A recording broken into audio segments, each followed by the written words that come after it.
Oh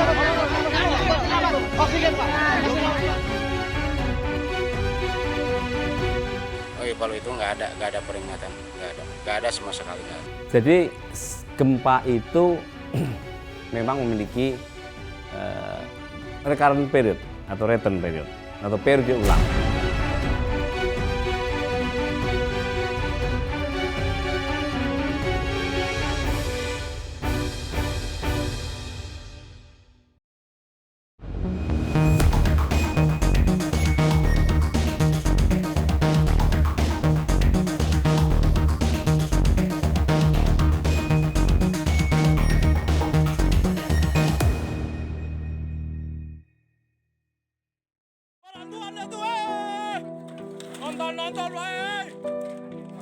Gempa tektonik berkekuatan magnitudo 5,6 mengguncang Cianjur, Jawa Barat pada Senin 21 November pukul 13.21 waktu Indonesia Barat. Diketahui pusat gempa berada di wilayah Cigenang dengan kedalaman 10 km.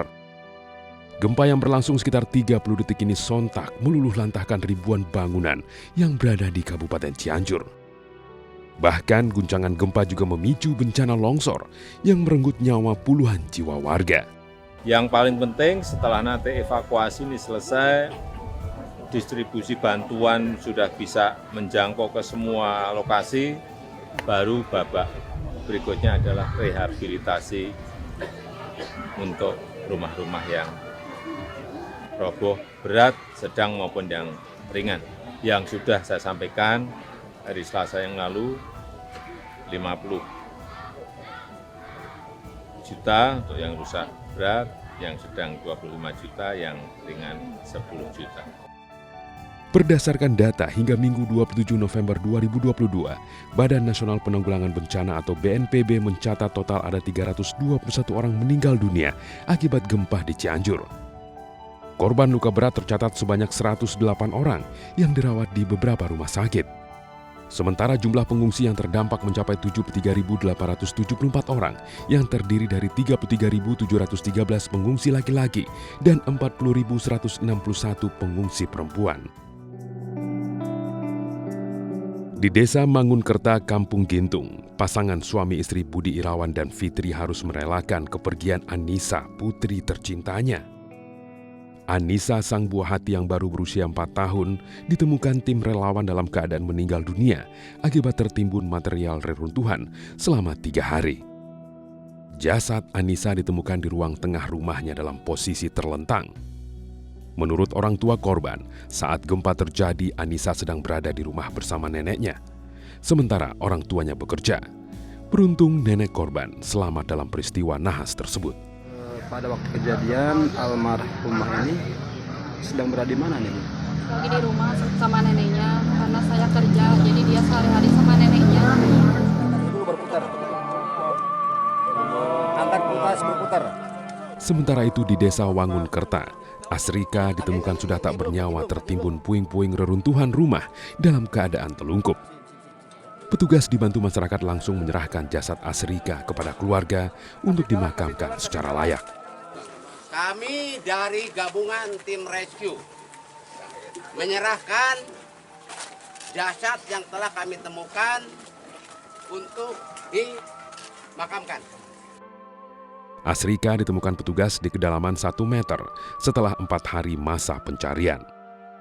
Diketahui saat gempa berlangsung, Asrika sedang bermain di rumah kakeknya yang jaraknya berdekatan dengan rumah orang tuanya.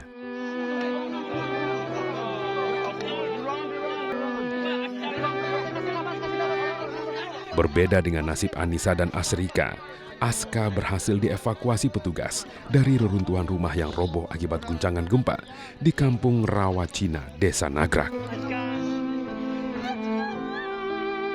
Saat itu petugas melihat tubuh bocah 5 tahun ini masih bergerak di balik timbunan material bangunan 2 hari setelah gempa melanda. Sementara anggota keluarga Aska lainnya masih dalam pencarian petugas. Untuk membantu evakuasi korban gempa Cianjur, BNPB menurunkan 3.175 tenaga kesehatan yang meliputi dokter umum, perawat, ahli gizi, bidan, apoteker, tenaga surveillance, dan tenaga kesehatan lingkungan.